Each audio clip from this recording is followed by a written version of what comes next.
welcome to today's Energy Central Power Session entitled Beyond the Grid, Innovative Power Strategies for Modern Data Centers. Before we get started, I wanted to send a big thank you out to the sponsors of today's event, Renew Developers.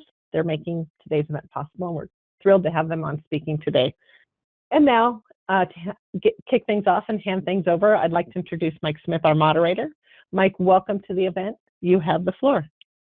Great. Thanks, PJ, and thanks everyone for joining us today. Welcome to today's session, which promises to be pretty interesting. A little bit of a different bent we'll be looking at for those of us who've been in the utility industry, in some cases for decades, like myself.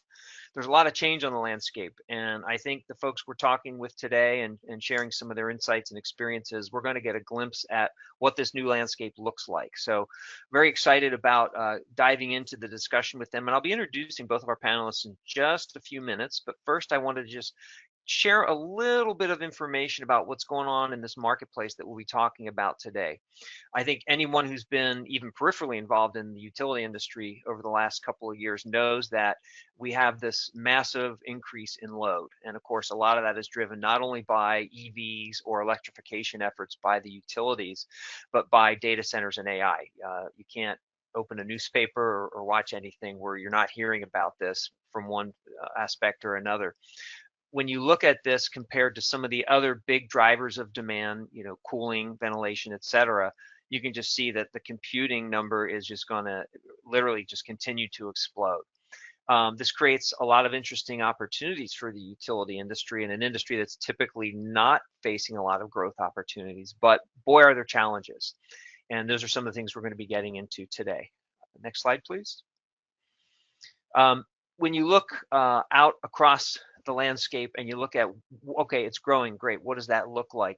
When you get a little more granular and you look at some of these reliable data sources like that of the U.S. Energy Information Administration, which, by the way, is a great resource if you have an opportunity to go to it, and some of these others that we're citing here, when you step back and look at it, at the end of the day, it's okay, we're going to increase load by 10% in a very short period of time. That's a really big number, particularly in an industry that is not used to this growth at all.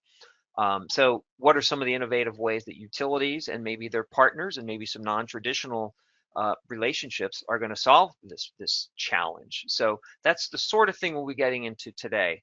And just a couple other thoughts I wanted to share before we jump over to our panelists on the next slide is what are some of these challenges a little more specifically, because there's the challenge of growth itself, but there's also some things that are certainly not helping matters. The data center growth itself, the insufficient infrastructure. I think we've all seen some of the data about the aging of the infrastructure and the billions of dollars needed to get that up to speed. And these last two are pretty interesting around the supply chain and permitting and the regulatory environment. Just a couple of quick anecdotes to give you an idea of how this is impacting what we'll be talking about today. I'm in my role as an analyst and writer, I have the opportunity to talk to a lot of really interesting people in the utility industry. I was speaking recently with someone who was a C-level executive at an East Coast utility, and we were talking about the supply chain issues in the context of growth in their utility service territory. And he said, if you look at, say, we're planning a new subdivision and we're going to put some substations in, for the last 20, 25 years, we could rely on 3 to 6, maybe 9 months for transformers that we would need for this growth. Well, that 3 to 9 months has become maybe 2 to 3 years or even longer. So that is a big complicating factor. We can talk about growth all we want, but if you don't have the actual infrastructure to serve that growth, there's going to be a problem, and we're getting close to that point. The other thing that's interesting is around permitting and the regulatory environment. I recently participated in a workshop where we had a room full of about 12, 15 different utilities represented. And one of the things that was discussed was when utilities were starting down their path towards renewable energy, having a very strong renewable portfolio, most moving towards 100% at some point in the future.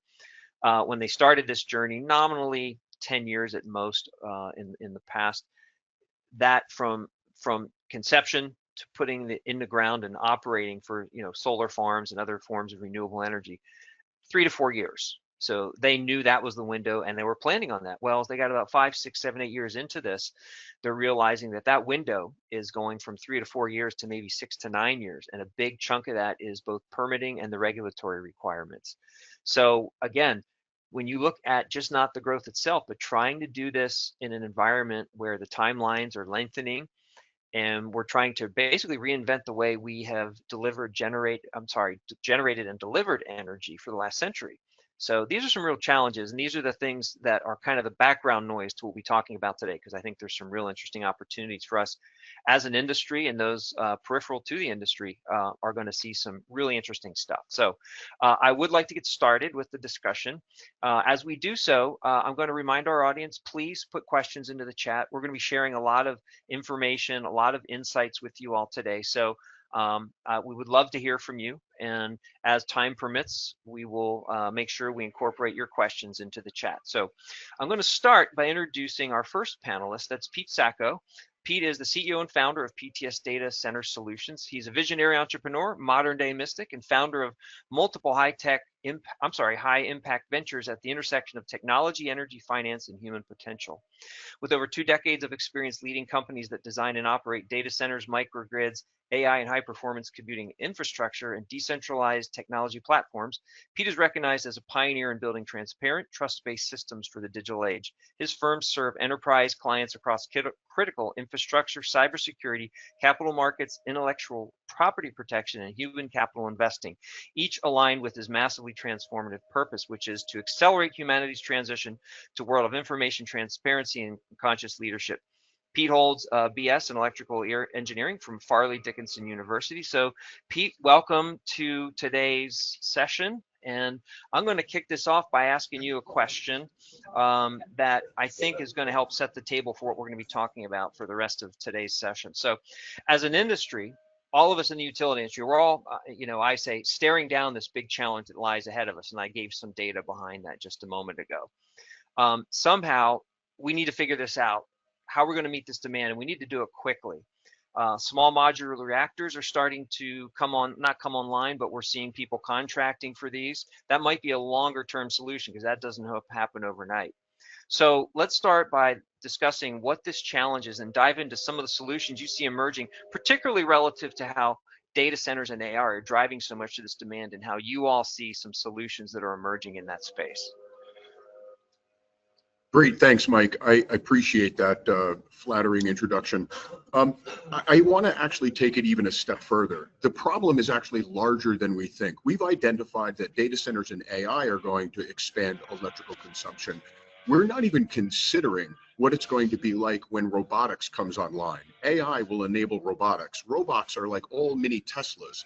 And when Elon Musk and Figure AI build not 1 million, not 1 billion, but 10 billion robots, what does that electrification look like to the grid?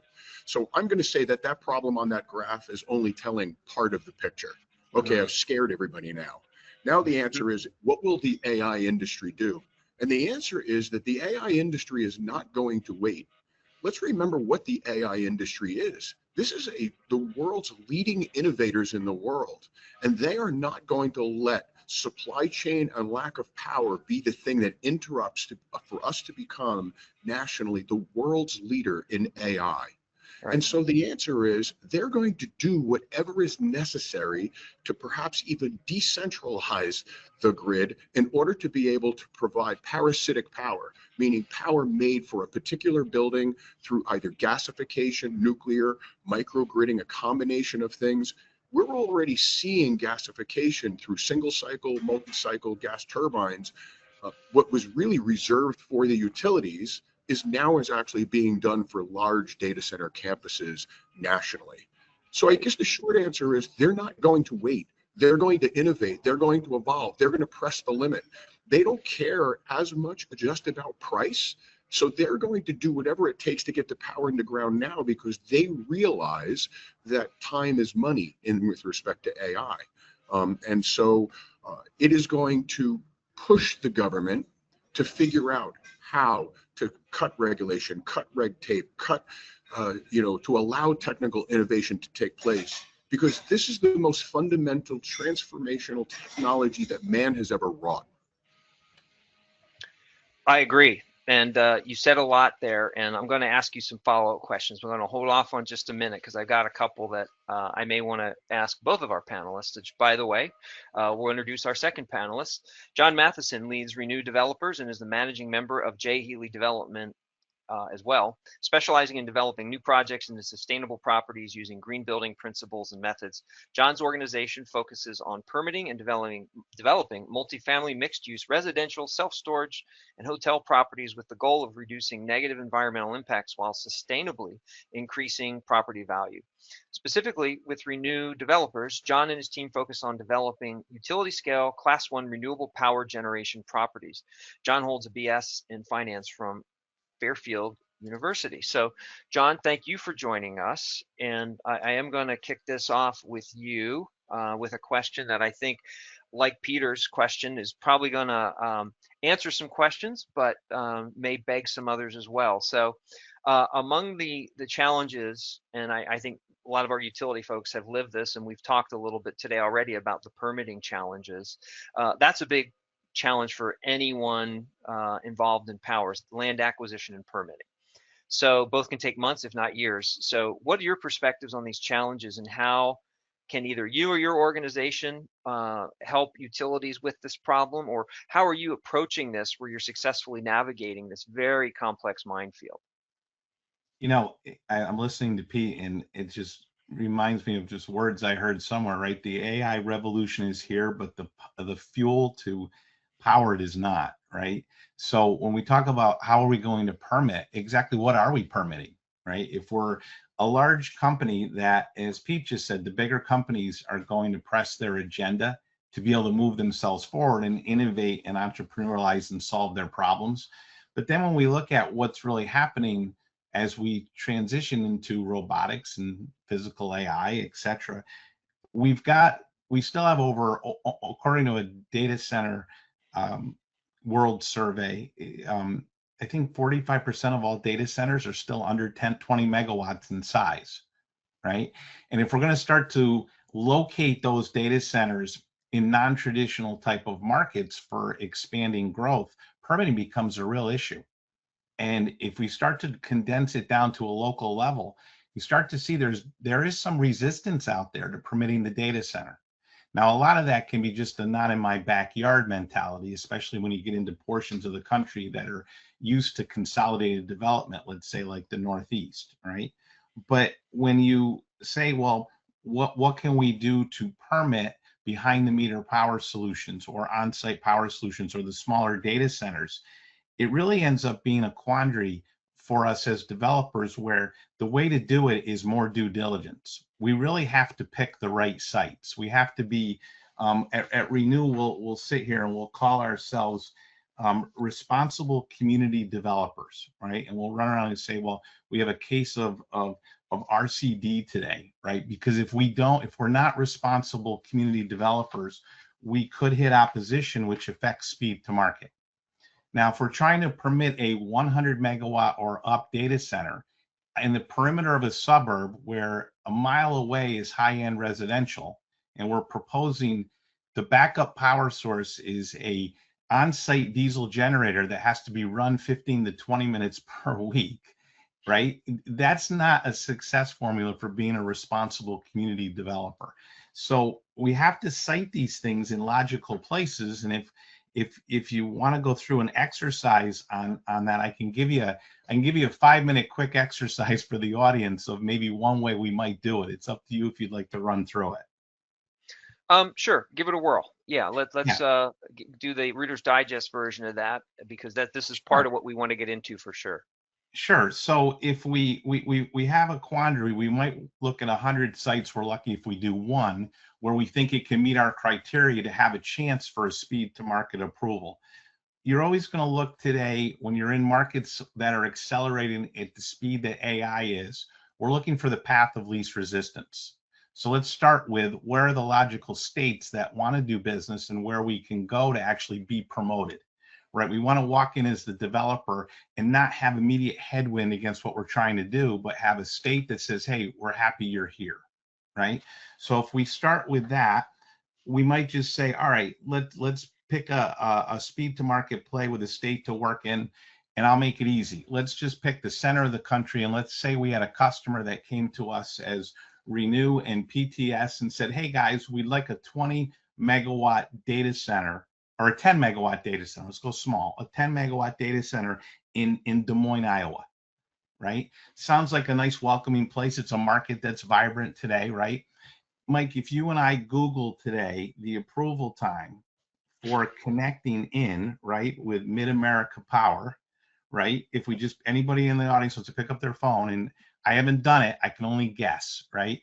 Is if you Googled amount of time to interconnect a 10 megawatt data center in Des Moines, Iowa, I guarantee it's more than 5 years, right? If I call my friends at Mid-America today, they'll say, oh, it's 60 months. They said, so you're saying 60 months to me just because you don't want me to feel like I just heard 5 years, right?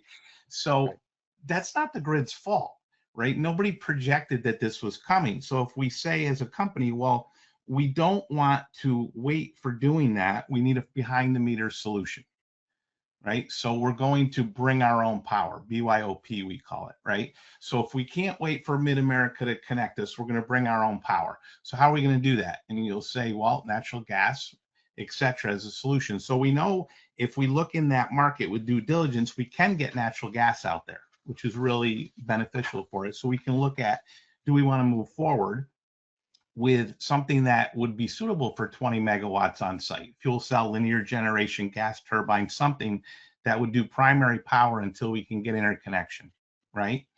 You can figure a minimum building size on, what would you say, Pete, on 10 megawatts, at least 40,000 square feet minimum building size would have to be, right? Yeah, absolutely. Although even that's diminishing today, because as we transition to direct chip cooling, the buildings are getting smaller, but the amount of outside space that we need for all the power and cooling is getting larger. But the building might be small, but we still need that much of a land plot for all of the modular power and cooling. Sure. So yeah, there you go, Mike. We're actually, as developers, with even a lesser footprint on the community, right? So people would think, oh, here comes this great big huge data center. But actually at 40,000 square feet or less, we can do this campus with 4 to 5 acres or less, right? So we know we're going to find a commercial site in Des Moines for that. We're going to consider fiber, water, sewer, noise, neighbors, etc. Local zoning, state incentives, environmental, all that stuff would have to be considered. And let's say we could actually handle all of that there. So if you were the customer, would you say, gee, that's great, let's go forward and build that, right? These are the discussions we're having. It's like where to put it, how to do high level DD, how to drill down on the DD to make sure it works, make sure it's community responsibly developed for the people that are there. And I guess we'll get into our discussion about more of how we do that as we go through. And next up, we'd have to talk about the economics, right? Which we can do. Right. Yeah. And that's a great jumping off point for the next question. And I'm going to open it up to both of you, because what you just described is, okay, I can kind of see where this is leading. Yet at the same time, I'm thinking, okay, if I'm in the data center business, do I want to be in the power business? And I think the answer is no. So when we start talking about these on-site, or what I may call beyond the meter or behind the meter power solutions, I get the concept, but the whole question around own and operate, let alone interconnect, I think that can get pretty complex. So I'm going to ask both of you about that. Taking your example, John, there in Des Moines, and okay, but what does that look like when, okay, we got the land, we got the client, we're going to do on-site power generation. Who's doing that, and how involved is that person or that group that owns and runs this data center? What does that look like? I don't want to get into the nuts and bolts of a contract or anything like that, but just general, how does that work? Because again, in our industry, this is completely new. There's an established paradigm that works, although it's lengthy. So what does that look like?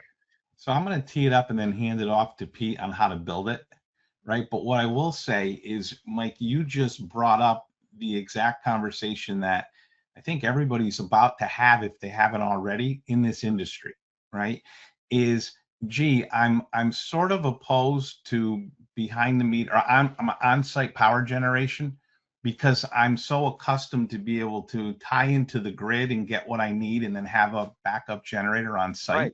And I Right. like doing business that way, right? And now all of a sudden we can't do that business anymore. So do we not grow? Well, you just heard Pete say, no, we're growing, right? So if we don't move to on-site power generation, do we just all sit around in the C-suites and say, gee, we're going to wait for mid-America? It's not their fault that there's a queue, right? So how do you address it? So if you look at it in terms of, as a developer, what I can do for everybody is create the space and get the approval for it. And then what Pete does is the builder comes in and makes it possible, makes it happen. So let me turn it over to Pete on the second part of your question to who builds it, how does it all work? Yeah, that power side of it is the interesting piece in terms of this change of what's really changing a traditional business model. By the way, Pete, before you jump in, I'll just note to our audience, we do have questions coming in. For those of you who put those in, we will be getting to those shortly, but let's walk through this one right now. So Pete, yeah, what does that look like in terms of we're going to build power? Sure. So let's talk about the scale of it first, right? Because there's going to be the small, and then there's going to be the very, very large. And I just want to give a pass to, I think we're going to see yet another transformation or paradigm shift in what a data center means. Right now, AI is awash with building megalithic sites, hundreds of megawatts of sites, even thousands of megawatts of sites right now. And I'm involved in those projects right now where we will look like utilities building singular, or combined cycle turbines for massive scale. And the states where they are going, the states are pushing through whatever it needs to get it built into their state. And so all of this is at play. So I'm not going to call out particular names, but it's at the highest levels of government where this is happening. But what I think the paradigm shift is going to happen is going to be on the small scale. All of this large language model is going to give to massive amounts of inferencing, asking questions of the large language models, and that's going to push data centers to the edge. And so I'm going to talk about what we're building at partnership between PTS, myself and Renew Developers, and Gray Wolf Data Centers, and our idea of AI optimized data centers at less than 10 megawatts everywhere, looking kind of like what a POP looked like, a point of presence in the telecommunications industry back. So here's how we do it. Is we'll take, first of all, what gas is on site. And if there's an interconnect to it, we're not going to use the interconnect as a primary power source. We're going to use it as a secondary power source, because we're going to be able to generate power redundantly, resiliently, economically, and sustainably using the following technologies. So in the small scale, we'll use something like a solid state fuel cell. And the solid state fuel cell, people like Bloom Energy, have really improved their technology. I like to refer to them as kind of the oldest new technology that's available right now, because they've got tons of patents and been working at this a long time. But now today we can put a supercapacitor in front of it, and we can decouple a dirty load from the needs of a fuel cell. I could also use a linear generator. Again, a very old technology that's being adopted now and adapted for use for generating electricity from a gasification process.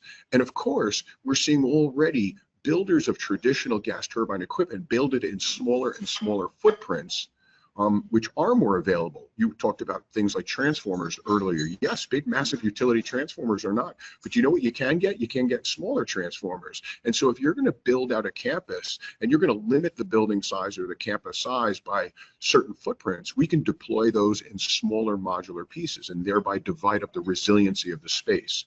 Again, we're adapting the design to what our supply side and our fuel side can deliver in the time that we want.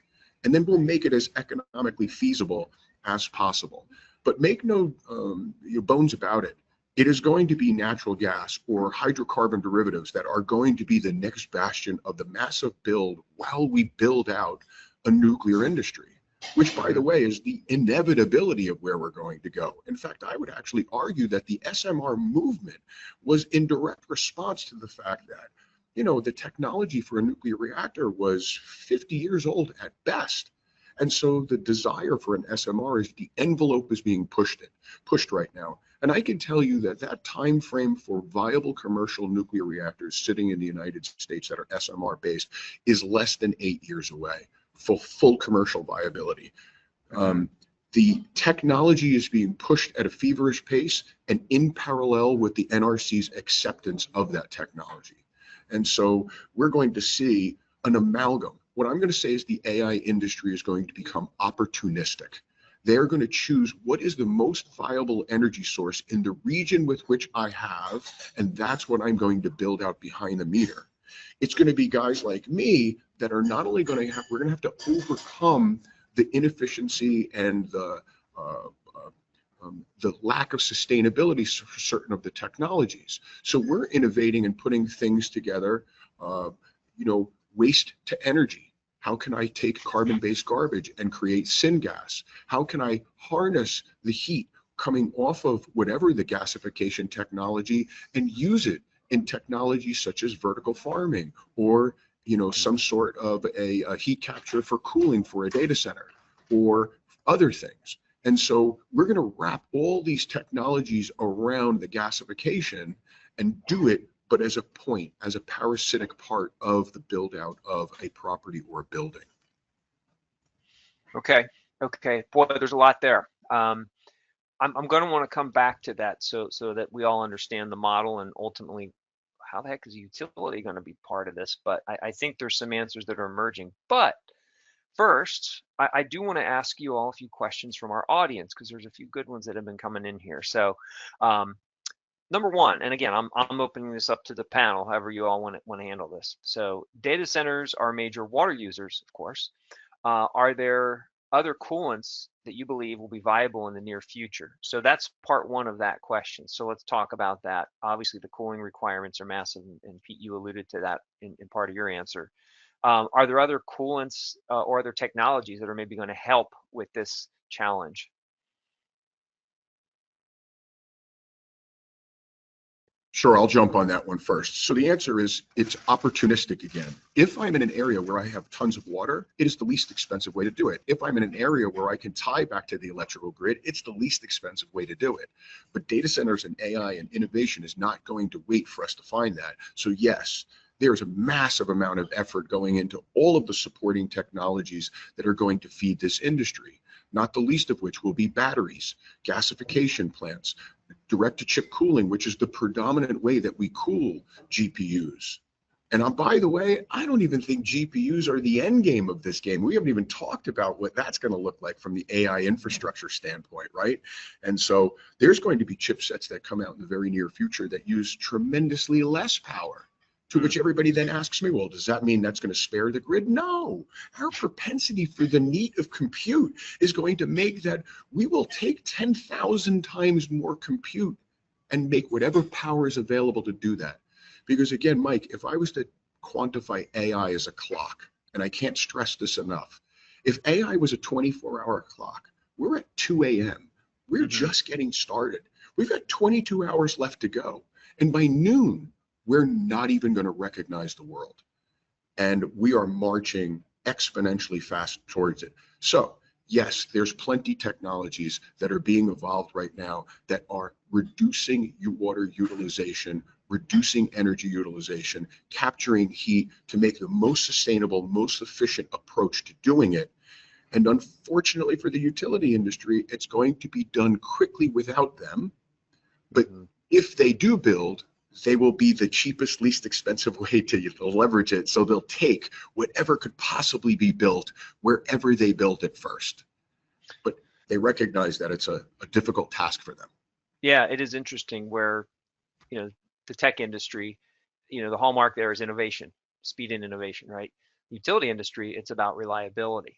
And those two do not necessarily mix well. And that's what we're seeing. So I think there's some shifts happening in the landscape that are going to bring those two together. But to your point, it takes time. Part two of this question about water and cooling, and this is interesting. Why should states with severe water shortages, say Texas and Arizona, for instance, why should they be welcoming data centers? I mean, to one point, they probably have a lot of cheap land, right? But if you can't get water there to cool these things. So what are your thoughts on some of that? Because you all look at this very holistically. So how do you see the industry meeting that challenge?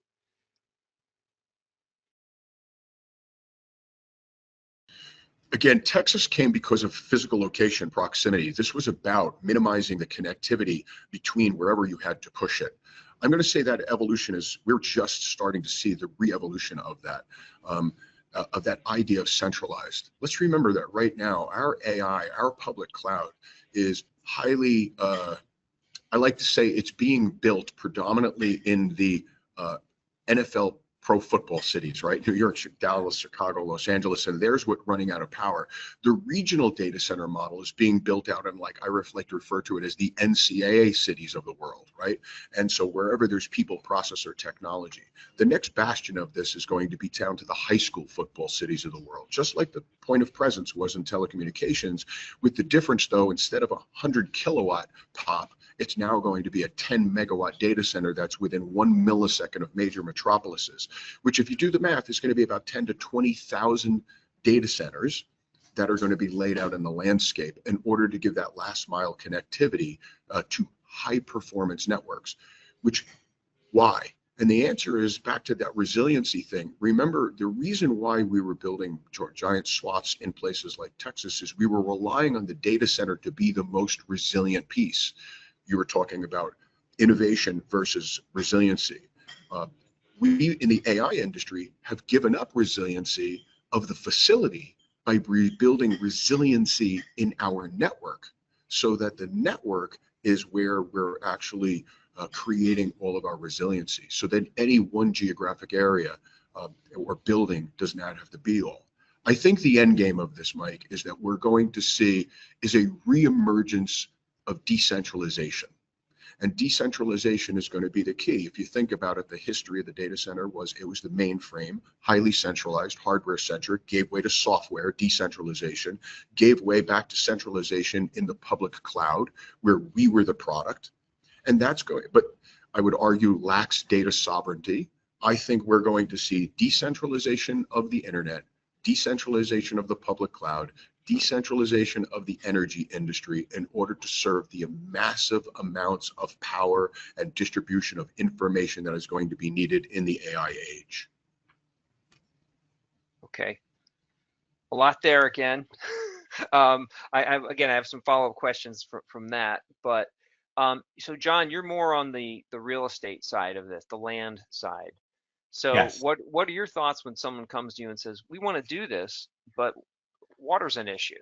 You know, how do you hedge that? Do you try and talk them into moving somewhere where there's a lot of rain, or do you say, well, here's how we're going to solve that?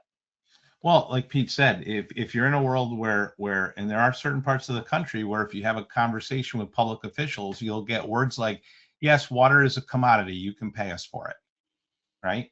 If you look at some of the older data center models for cooling, Google and a few more of them that are out there with some older models, they use a significant amount of water in the Midwest, right? On just I think 3 or 4 of the data centers can take almost 10% of the size of a city like Minneapolis for water, right? Sure. Those were the old designs. The new ones, though, like, and you can see Pete nodding, and this is where it's tricky for me, Mike. See, I've got you on this call as an expert in the energy and utility space, and I've got Pete on this call who's my friend and an expert builder. And I have to be very careful as a developer. I don't tread into any of your two spaces, right? Because you guys will correct me in a second here. But what I do know is if you told me we were going to go to a place where it was arid, right? And if somebody like Pete didn't say to me, John, we can solve this with very little water with a liquid cooling platform that's new or coming, right? I would be saying to you as the client, we can't do it here, right? Because it's correct for the community to have an opposition to one use group taking too much of its resource or putting too much pressure on its resource when there are alternatives. I think what happens in the developer world of bringing any project in, educating the community on what you're doing is crucial.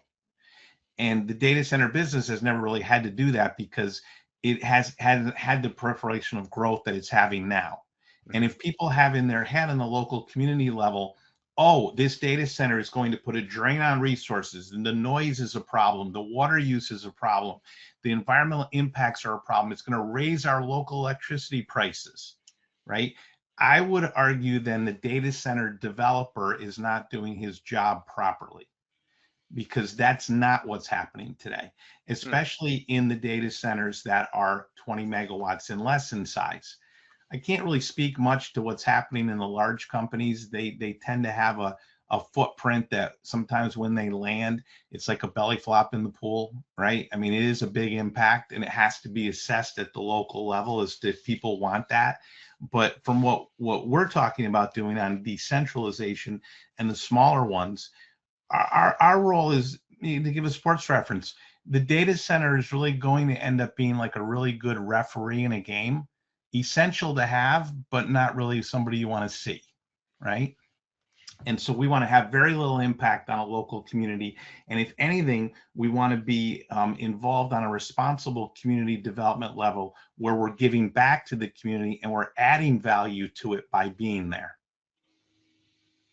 Okay. And Mike, from a tactical standpoint, these are all closed loop systems. They're all closed loop systems that don't take massive amounts of water in these new systems. And so that has been answered. I could build a data center, maybe not as inexpensively in a place where I could use water, but I could build a data center with virtually little water use.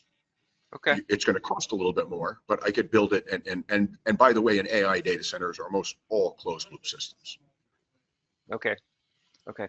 Yeah, that's one of the things you hear a lot just in the ether and in the press is, power and water, mostly power, but we hear a lot about water too. Got a few more from the audience here. I want to ask this next one because it's a little different. So how does power generation crossing national borders factor into the data center power demand equation, considering tariffs and trade skirmishes in North America? So I think if we're talking about localized generation, that may be part of the answer, but what do you all think of this when you're looking at it at a very macro level? You want me to do this one, Pete, or you want to do it? Yeah, I mean, John, you know how we would answer this. We'd be like, why? Why would you want to, entertain this massive undertaking of effort? There's easier ways to, to accomplish what you're looking to do. But I get it. It's a subject that's up and coming. But again, my answer is that we're going to be doing this as a localized effort, not as a cross-border. That seems like a daunting task even to me. Yeah, a lot of politics. Yeah. Okay, another one here, and I think this is going to be more forward-looking. So why not use renewables for power? And I know in our discussions leading up today, that is part of the plan. That is part of where you see the footprint going. We've talked a lot about natural gas and SMRs, but talk to us a little bit about where you see renewables fitting into this micro data center world as we move forward. I mean, sure. When you look at if we wanted to do back to our 10 megawatt data center, right? And we said, now remember when I said to you, right, that we could do all that in 4 to 5 acres, right? So now as a responsible community developer, my impacts are no more than, I mean, they're not even the size of a little warehouse store. I mean, this is 4 to 5 megawatts that's happening. If you said to me, okay, power it with renewables, and you want to define renewable as wind, right? I don't even know how many wind turbines I would need, but I need way more than 5 acres, right? If you said power that data center, John, with solar, love to. It's 5 megawatts to an acre at least in the center of the country. If I'm in the Northeast, I'm heading for 6 to 7. If I'm in the Southeast, it's probably a lot less, right? The sun's out in different places for different amount of times, and we can create more electricity per panel. My personal problem, to editorialize for a second on the solar business, is that I don't believe there's enough power being generated per panel. I think there's ways to increase the amount of watts that come out of a 27 square foot panel. If we did that, we could shrink the footprint. But if we wanted to power our little 10 megawatt data center in Des Moines, I think we'd need 40 to 50 acres of residual land that's not environmentally impacted that we could actually build solar panels on, right? So that's a lot. That's a lot of footprint. That's a lot of trees to cut. That's a lot of potential farmland to disturb. That's a whole different environmental issue. When we you haven't even gotten to the intermittency issue yet. either. Well, and I'll ask Right. you one of my favorite questions, and I'm in favor of solar. I'm not opposed. I think it's a wonderful tool on the rooftop and on the ground in the right places. But in this particular case, where you're in suburbia trying to get enough land, there it just isn't there to be able to do. Now, what did I miss for a renewable source?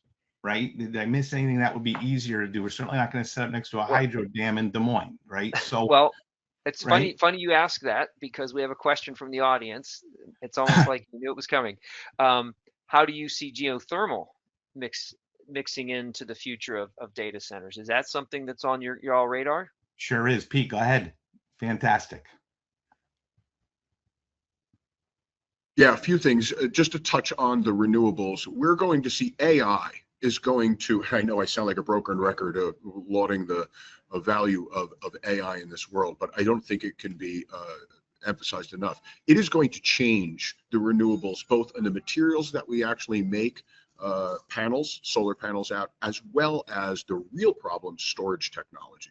And so we're going to see ever evolving battery technologies, which are going to incrementally, but increase their usability back to my opportunistic model, right? If I'm in an area with low sun, moisture density in the air, high altitude, like, Denver, and I can capture more of the sun's energy and store more of the sun's energy, these technologies will become more viable. They're not there on power density nor cost. I mean, just look at the Lazard levelized cost of energy comparison historically as to where these technologies lie. And all these outlier technologies are vastly more expensive than, the highly less sustainable gas turbine technology. And but we're going to see improvements in there. The second part of that was we were going to talk about John, you passed it off to me, but I wanted to get back to answering it. What was the question? Around geothermal. Geothermal. Yeah. Where does that fit into the mix? I think it fits into the mix. I think the ability to improve the process around geothermal is improving every day. It's a well-established technology. It's not quite there ready yet for optimal use right now, but it's improving all the time as a viable solution in the mix, especially since it plays into the cooling portion potentially. I am looking at models right now where if I need to create a chilled water dam or a latency to build resiliency into my cooling stack, can I do it using geothermal, not just for power generation, but for underground thermal energy storage, UTES, right, to store chilled water under the earth to increase the amount of time that I have should power go away? So the answer is yes, but it's, again, a little early for the old adaptation and practical uses of it to where we are today. But I still think it will be improving and utilized more and more. And Mike, let me clear up one of my last comments, right? So that people, so powering the 4 to 5 acre site, I don't see it really practical with renewables. I think the renewables are a wonderful tool for the grid. So I think supplying the grid with the large solar farms and supplying the grid with wind power where it's appropriate is a wonderful idea. And we can get into your grid friends and how they can help us too. As Pete said, the industry's not waiting for them, but eventually they have an opportunity to catch up. And what happens when they do, right? And so there's a bridge here. Right, exactly. And us And I think developers that's can the help answer there. with a lot of the renewables question is I how do agree we build that completely. bridge? Yeah, Mhm. yeah. A couple things that what we're talking about here. One is if anyone reads the Wall Street Journal last week, there was a great article on some new geothermal developments and using technology similar to fracking to really boost and accelerate what's going on in the geothermal space. The other thing was a very large tech company earlier this year released an RFI to a bunch of utilities asking them how fast can you, what would it cost, what are the technical requirements to really accelerate building this transmission network. So to answering the question about renewables, I think there's some things that are outside the normal operating model for a utility in terms of being able to enable some of these renewables at scale. So I think we're on the cusp of that as well. Really good stuff here. So, and by the way, there's more questions coming in from the audience. I want to ask you both this one, and I think this is a good segue also into some of what you all call your circular design concepts for when you're doing this data center stuff. So, what is the feasibility of a data center coexisting with vertical farming or greenhousing in a cold climate like Canada? Now, I know in our discussions, we've actually talked about this, and this is part of your model. So I'm not sure if this is a John question or a Pete question, but tell us a little bit about vertical farming and how that fits into your circular design. You want me to go, Pete? You want to do, John? Go. Well, why don't you tackle it first, and I'll come in with the tech stuff in the end. Perfect.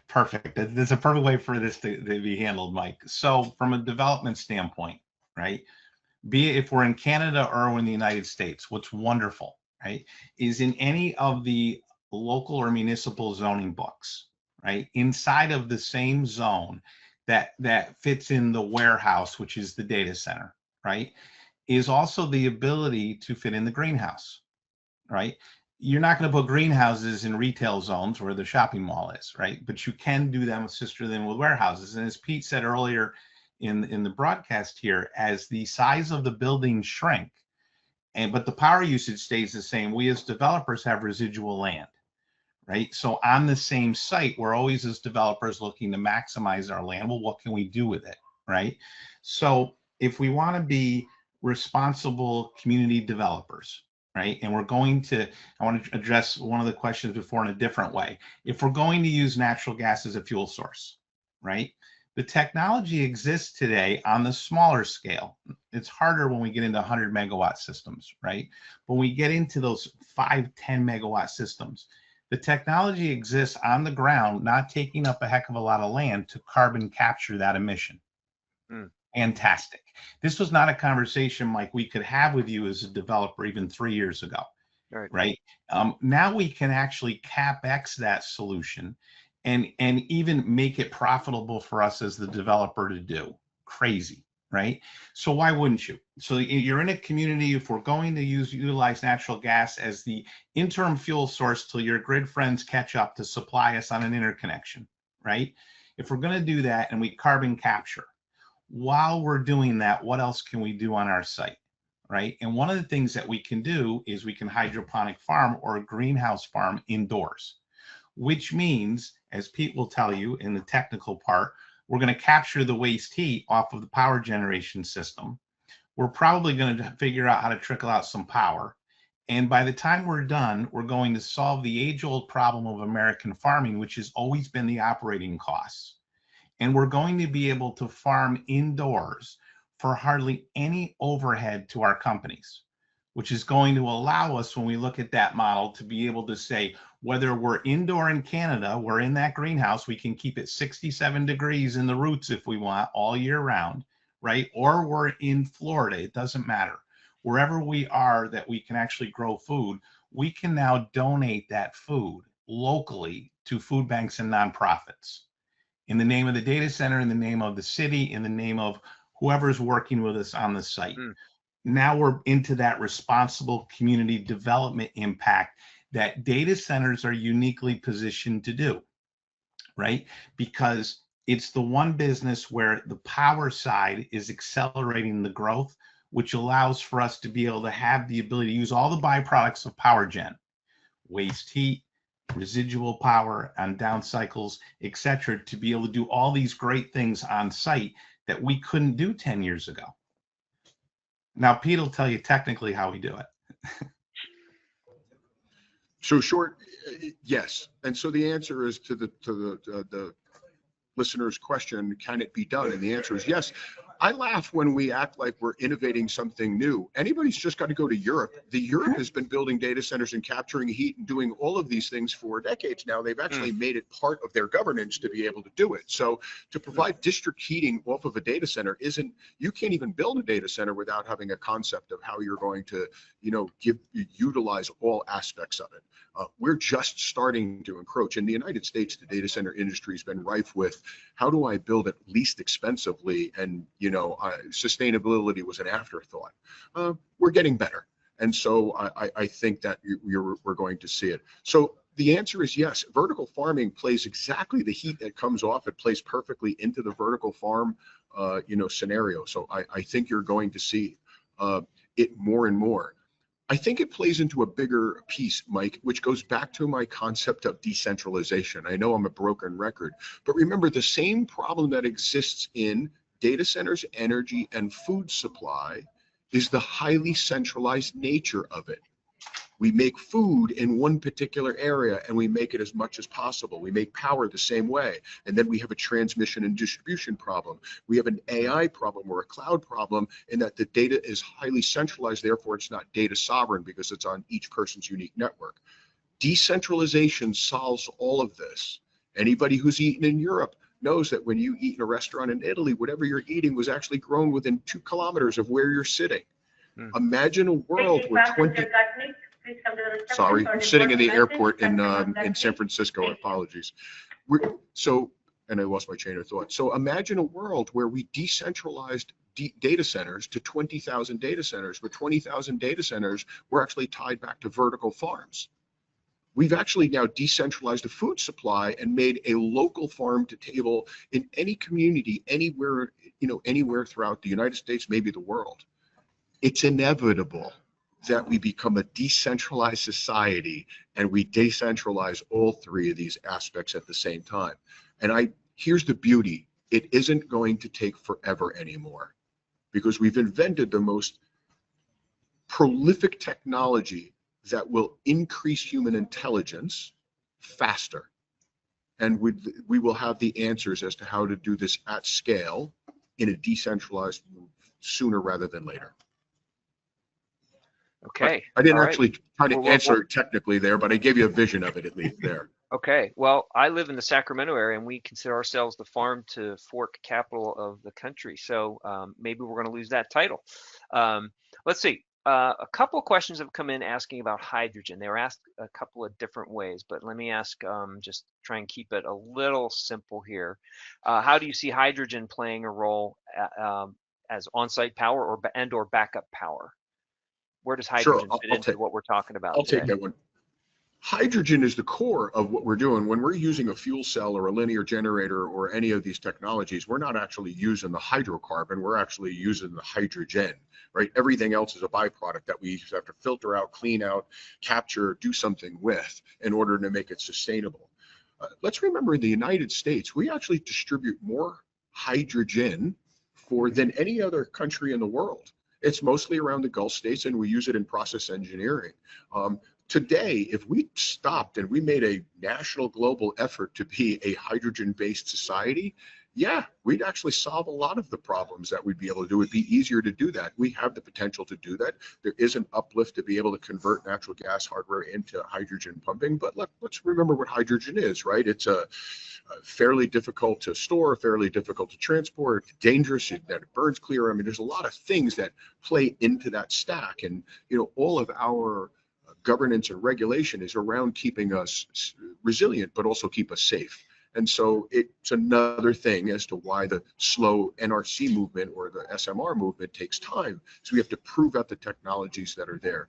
That being said, the gasification technologies that we're already using, like solid state fuel cells and linear generators, are based on hydrogen, right? We're bringing it down to hydrogen. If you look at the membrane of a fuel cell, it's using the hydrogen, right, and passing oxygen across it and transferring electrons across the membrane. So it is all hydrogen based. Okay. John, you're nodding, so you agree. We're good. Oh, he explains it so much better than I could that I'm agreeing. Yes. There we go. Yes. All right. Right. Remember, my job, Mike, is just to provide the space for him to do all this. There you go. There you go. That's why we're the perfect partners, John. I got a few more here I want to touch on. One was a question around SMRs. The questions around the time frame for SMRs, and we've talked a little bit about that. And are there bridge technologies to get us to SMRs? So I think the question is around. I'm not exactly sure what they're looking for here, but the question is around what is the time frame of SMRs for some of these deployments. How do Right. you see that fitting into the model, maybe at a macro level and then on a more micro level? Yeah. So first of all, let's remember that everything I'm about to say is, how do I say this politely? This is a wild ass guess, right? Because we are in the throes of making how fast we can actually get this done. But let's take this. Let's take the fact that I said 10 years. But I could tell you that a friend who designs and builds data centers for the Mag 5, he's got somewhere in the neighborhood of 50 ex-nuke engineers sitting on his staff, because his client base right now, the Mag 5, is asking so many questions of nuclear and how fast could you do this, that his prediction is 5 to 7 years that we will have viable SMR technologies. But the roadmap is clear. We need to, one, prove the technology, right? To go from heavy water and light water reactors to to SMR technology, which is different. We have to, one, prove that the fuel technology is viable, the transfer of energy. Two, we have to produce it's safe, and that's the NRC's job. Can we model this? AI is going to help us. We're going to not have to build SMRs and just watch them. We're going to be able to model these reactions over and over and over to be able to prove the viability, the same way that we're proving drug efficacy today. And so we'll be able to model these things much, much faster than before in history, which I think will give us the intelligence that we need to safely accelerate their development and their commercial viability. But I think that's going to be true for just about everything that we do. Yeah, let me jump in. At the risk of oversimplifying it, we've had a fleet of SMRs happening for 60 or 70 years, and it's called the nuclear navy. Do you not see that as being, if not directly, pretty darn near directly transferable to this discussion? 100%. In fact, I've worked with a number of micro nuke providers that are literally taking, some of the light water reactors out of that are being used by the U.S. Navy, putting them on the backs of trucks and saying, I could make it safe, not by even having to use a new technology. Some of the new, technologies are liquid metal reactors and a whole bunch of other technologies. They could still take a light water reactor, just improve, let's call it a Gen 3 plus reactor. So in other words, take something that's proven, we've learned how to operate it in our fleet, right, for years, and let's just take and put it on the back of a truck and do it in small scale, and let's just put safety protocols so that it can't melt through. It can't, the lack of cooling can't cause it to have a failure. I think that's another roadmap that is potential. I would say there's more effort and time and money going into the SMR technology than that technology. But yes, I think it's directly proportional or related. We've actually been doing nuclear for so long in this country, just hasn't been on the ground. Right? Let's remember, the largest navy in the world is the Atlantic Pacific Fleet. The second largest navy in the world is the Pacific Fleet, right? And so every ship is, a floating nuclear reactor. Right. And no discussion about nuclear would be complete without addressing the waste issues. And we have a question from the audience here. What is the amount of radioactive waste and who is responsible for storage? So that always is sometimes kind of the roadblock when we dive into these discussions. So yeah, let's go there. Let me jump in, Mike, and let me get at the person's question a different way, right? All right. So when we talk about here, AI is coming. We don't have the ability to power it. We're going to make decisions as an industry to agree to power behind the meter short term, right? A handful of things will happen in an outcome in 5 years.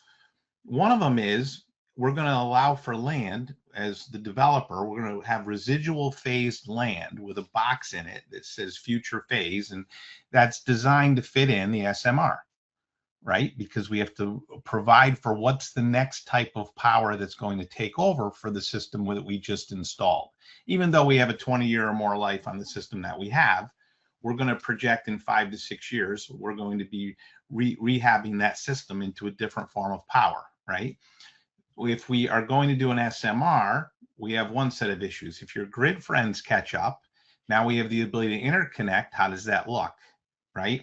Or is there a third technology we don't see yet? But I can assure you we've left space for it, right? Now, if I went to any community in this country right now and said, we're a responsible community developer, right?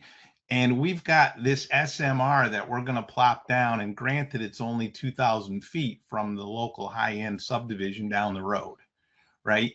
Exactly what do you think would happen at that meeting, at that town hall, right?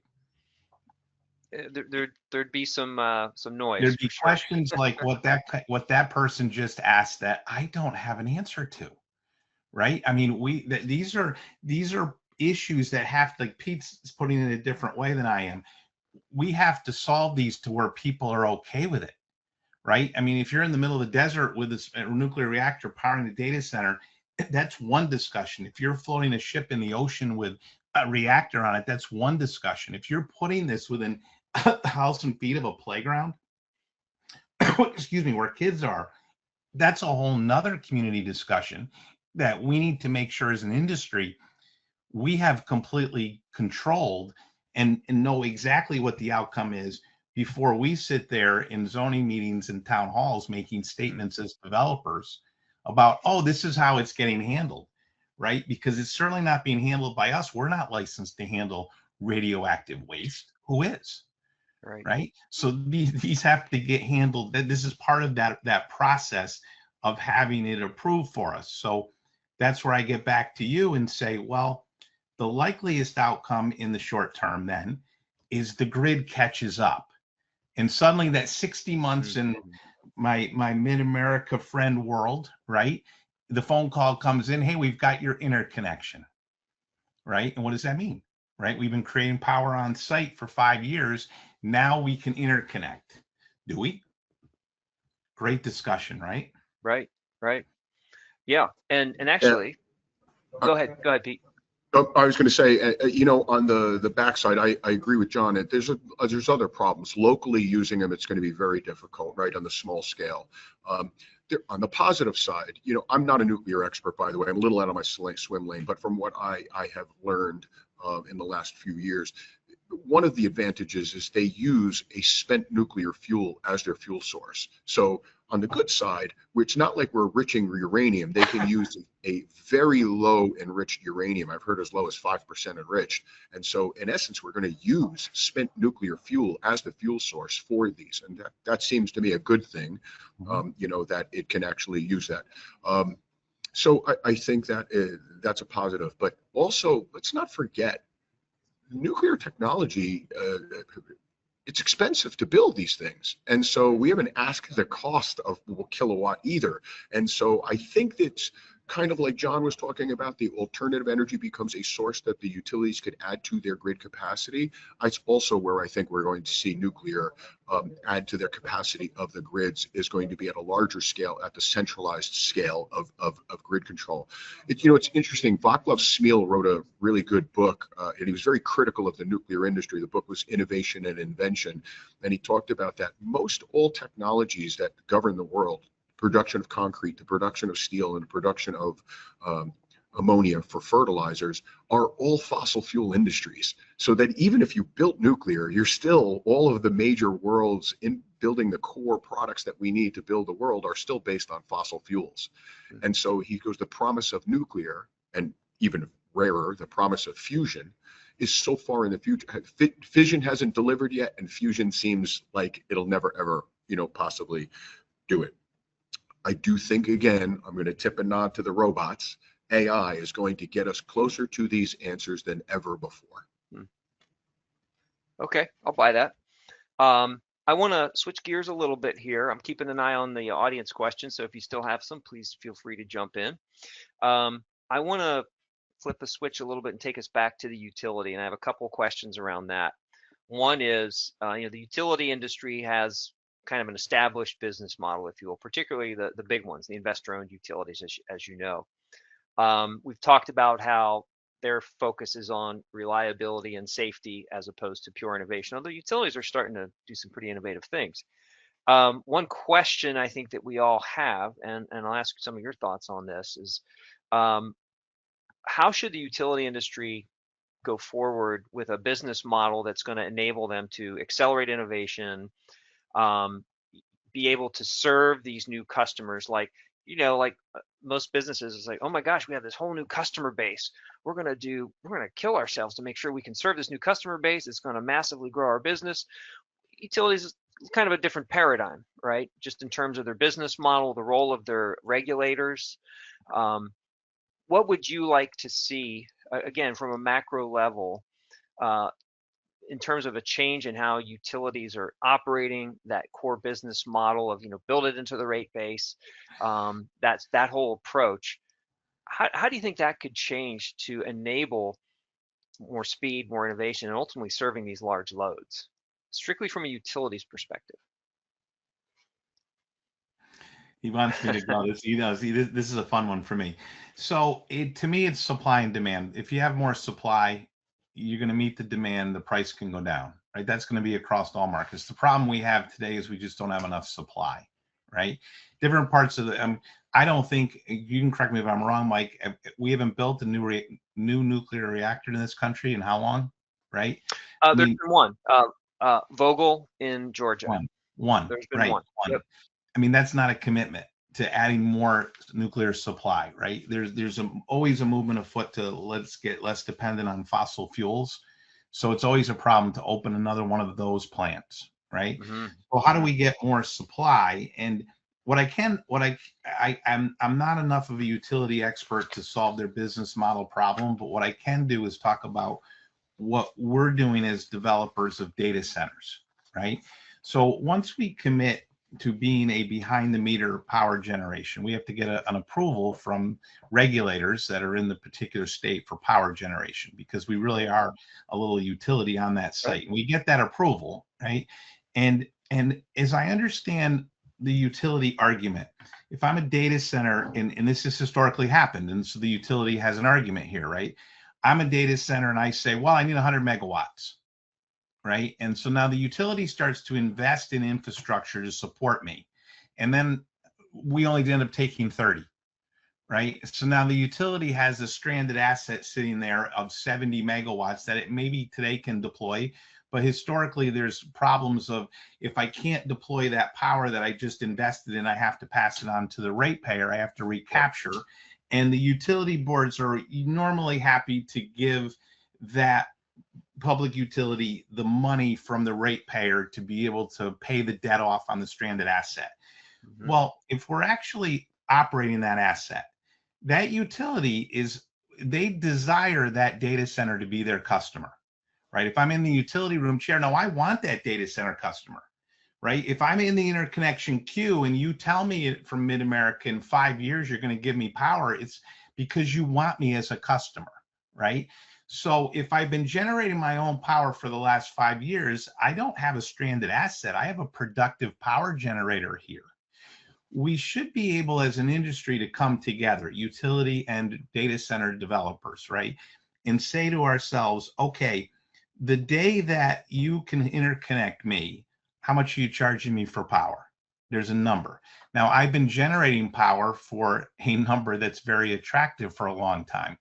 This argument is if I'm in New Jersey today and power is between, let's say, an average of 15 cents a kW, and I'm generating it at 10, I'm not that excited about the grid anyway, right? But so I get to the point, though, in 5 years, I don't know where anything's going to be. No executive does, where the price of power will really be. So let's say there's a parity there. I should be able to, at that exact moment that I decide to interconnect with you as the data center operator, turn my system around and go front of the meter. And I should be able to supply the grid with now resilient power that I've been supplying myself with for 5 years. This is good power. The grid should want this. The utility should say, hey, let's expedite interconnection because I really want that generator that's there coming into the grid. We can almost net this out, right? And then as the data center, I've got a backup, the ability. I'll just give you a home generator discussion, right? I have the ability now, if the power goes out, to have my behind the meter system come right back on and support me, right? So now I don't need diesel gen backups anymore, right? So now I'm in a wonderful spot the day that there's an interconnection. But as a utility, what are you going to pay me for that power? You can't charge me 50%, you can't give me half a wholesale. that day. You can't tell me, well, you're paying for a fuel source and you're at 10 cents and I'll give you 8 cents. It doesn't work, right? There's got to be a coming together of the industry where the utility agrees that that's a viable asset and pays a fair price at that particular moment to that data center operator who turns around and supplies that grid with power. If we can get there, that is a sustainable model for growth as this industry comes together with the utility. And I think all of us as developers of data centers would say, hey, we're willing to let the utility catch up now, right? It's not so bad that the utility's 5 years out. We'll work with you. When you can get to us, we're happy because we know we can work with you on what we just put CapEx into, which is an on-site power gen, because you don't have the power for us in the grid. Right. And by the way, there's a couple of thoughts. One is there are some pretty interesting examples very similar to what you're talking about. And a lot of them, interestingly enough, are in the US military, where the military, for instance, is mandated to be able to be islanded and, in the case of a massive war, right? They're mandated to be able to be standalone power generation for, I think it's a minimum of 2 weeks. I don't think we're there yet, but that's the starting point. So a lot of these military facilities, they have microgrids and they have contracts with their local utilities. One example in Southern California where they've had wildfires, they have used the example you just gave to put that power back onto the grid to serve customers who maybe were not getting power because their part of the grid was knocked out. So there's models like that that I think will continue to emerge. And I think as data centers continue to grow, I think that's going to be very much a part of what that looks like. So to your point, the numbers have to make sense, right? And I think we'll get there.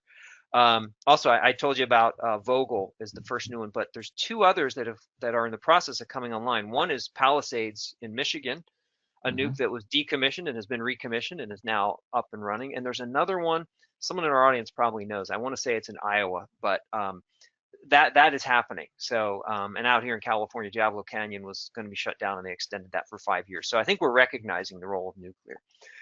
While we're still with utilities, I'm going to ask you all to sit in the utility CEO seat for a few minutes here. And we're getting close to the end, so I want to make sure I ask you guys this. So you see what's happening. You know your historic reliability, you know your historic load, you see the changes coming. You know, you've talked to all your consultants, et cetera. You've talked to your VP of grid operations, your VP of generation. You know what's going on. What would you do to meet this need? And again, you know, John, to use your example, maybe you're in the middle of the country where land is cheap and water is plentiful. So people are knocking at your door about building data centers. So what are you going to do to make sure that can you serve this load? If so, what does that look like? Are there things in the utility model, which we've touched on a little bit, that you would be lobbying to change? So again, you're the utility CEO. You know, you just got the job 6 months ago, by the way, and you're hoping to have this job for 6 or 8 years. So you're right in the middle of it. So share a few thoughts about what a utility leader can be doing to be a part of this solution as we go forward. Well, if I wanted to be a part of the solution, and Pete's already said it, right, is you and I both know if we take any kind of a project today at a couple megawatts or more, and it doesn't matter where we are in the country, and we say to the public utility, I'd like to interconnect, the most likely immediate response is going to be, we need to do a study. Right. Right. And that's okay. And historically, that study can be 90 days. And then we need a second study, and that's 9 months. And then in the interconnection agreement, it'll say, and at the end of that period of time, there's no guarantee we're going to connect you. Right. So we have to be able to study the grid faster. So as Pete would say, well, now we have the AI computer. That computer I will bet you, Mike, properly deployed, that computer can give you and I an answer by 4 p.m. today if I can interconnect at that site. And right, and Pete's grinning, right? It's very capable of analyzing things in a way that we've never seen before. And if it's not there today, it will be by tomorrow. So if we are going to help grow the grid, we need to be able to study it faster. Now, most of them, the systems of delivery are fairly reliable. I mean, you take in the Northeast where I am, The downtime is not that bad. I mean, there's not a lot of brownouts. There's a reliability meter to the grid. The problem is we need more supply, right? So the second thing I'd be doing as the CEO is saying, how do I get more supply into the grid? So that's my question from earlier. How about renewables? Yeah, add them to the grid. SMRs, nuclear. I would be taking as the CEO of a utility, it's an all hands on deck approach to getting more supply into my grid. Because if I can deliver the power, I want to. That's my job. I'm here to serve and deliver reliable power. Right. If I have a distribution system that needs to be overhauled, then I better do it, right? Hence the transmission lines, the distribution, right? If I have the ability to get more supply, if I can get that from anywhere, I need to sit with my regulators and say, guys, you got to let me take this power into my grid. I need it. I've got to serve what's coming for AI.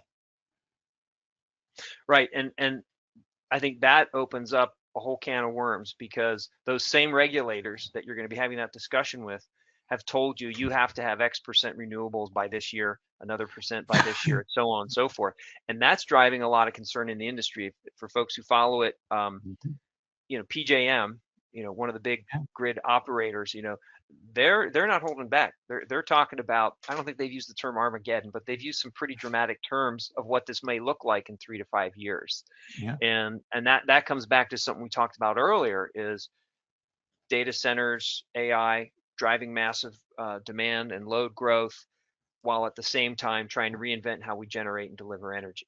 So you said the problem is supply. I think it is, but it's compounded by the fact that we're trying to change the supply at the same time we're trying to grow it.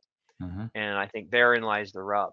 So again, as a utility CEO, that's something that you're going to have to figure out. And I think, to your point, the regulator is part of that, but agreed. We may have some challenges. And I'm in California, where we've had rolling brownouts before. Yes.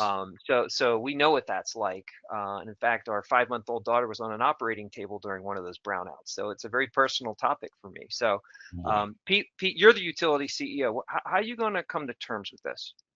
Yeah, we'd be pushing the envelope, right? I'd be going, how can I build an environment from the regulators to get them to accept a model where I could promote a distributed array of supply makers to tie back into my grid, get them permitted quickly, not even for the data center industry, just make power and feed it to me and pay them a fair day's work for a fair day's wage, so that the spread between production and selling it to them, and they could instantly overcome the shortfalls just by creating new supply new suppliers. Okay. So you're seeing a more aggressive power purchase agreements. Absolutely. Going after that more aggressively. Yeah. One other thing that's interesting about the supply question is out west. They're developing and have developed and are moving forward with this thing called the Western Energy Imbalance Market. So in California, you have more flexibility and more variety in terms of the resources that are available to you in all the surrounding states. And I think that's probably a key hook, particularly if you want to try and maintain lower carbon footprint while growing the energy needs. Having that flexibility, I think, is a really key word in terms of thinking about. And Pete, to your point, if you have these PPAs in place and they're from a lot of different sources and different energy sources as well, you have that flexibility, and I think that's going to come into play as well. Well, you know what, Mike, it's hard because Pete and I are looking at it from, we see what's coming with the AI, right? If you and I are in on a boat and we look to the west and we see storm clouds, right? I mean, we're not just going to reach for an umbrella with this one, right? This is something we better get out of the way of it, or it's going to take it with us, right? This has to be all hands on deck, right? Any way that you can get more power deployable into the grid has to be your primary role. And I don't disagree with AEN or PJ or any of them with what they're saying. It's like this is a real problem. They see it coming and they don't have a solution. And if we can help them as small developers in the small scale, we will. But we're just part of the all hands on deck solution. Right. Okay. Good stuff. So we're getting near the end of our time here. What I would love to do is ask each of you from your slightly different perspectives, with a primary utility audience in front of us today, what would you like them to walk away with here? We've talked about data centers, we've talked about alternative power sources, we've done that into vertical farming, and how your model is going to be part of that data center future, and it's all part of that mix. So maybe each of you just share maybe a takeaway or two for our audience, so they'll be thinking more about this as they go about their jobs and trying to meet this growing demand. I'm going to leave the last word for John because he's going to do a better job on this one for sure. I'm going to say this: let's just stop thinking about it as compromising our solution, and let's figure out how we collaborate. If I was that CEO, I'm going to go to the businesses that are in that area and ask them what their needs are, and work with the AI companies who want to build in the state, build a consortium to figure out how can we best help you and how can we do that together. Can you do exactly what John talked about? Can I become an AI developer in your state, build power so that eventually if you build new capacity and new distribution capacity, that my capacity then feeds yours and you do that? I love that model. I think we're going to solve the problem in a distributed manner, not in a centralized manner. So I'd be looking for solutions of how do I come up with a decentralized supply. Great. How about you, John? See how he did that, Mike? He said he was going to leave the last word to me because I would say it better. And how do you say it better than he just did, right?